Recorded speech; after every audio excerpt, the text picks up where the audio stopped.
Құрметті менің көрермендерім, қалдарыңыз қалай? Бүгін біз кешкі асқа үйде бар заттармен дәмді бір салат жасап жатырмыз. Ендеше менімен бірге болыңыздар. Ол үшін мен міне огурцымды аштым. Майонез, огородтан қызылша, огородтан морковь, огородтан картошка.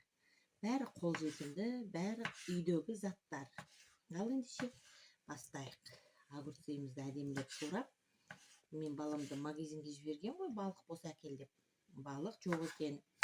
Ауылды жерлерде үйде не бар, сонымен жасай береміз. Өйткені қалалы жердегі сияқты бізде бәрі нәрсе тұрмайды. Не, огурцымды турадым.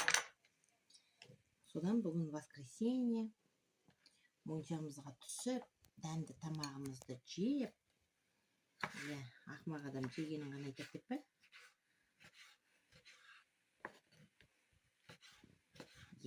Аман есен мерекемізді тойладық. 40 күн ойын, 30 күн тойын қылдық.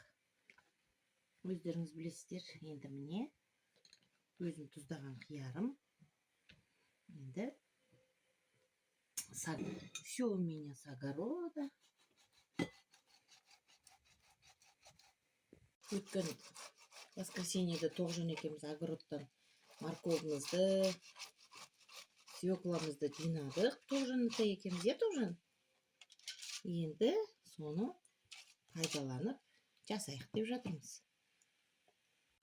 Оны өшіріп, тамақты немен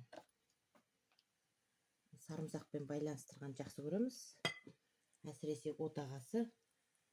Бұл қазір ыстық тамақтың өзіне Бисмиллахир-рахманир-рахим. Сарымсақты ұсақтап турадым. Ең астына өзімнің қолдан тұздаған қиярымды салдым, өздеріңіз көріп отырсыздар. Енді осы сабаққа осы жетеді екен, отыршы.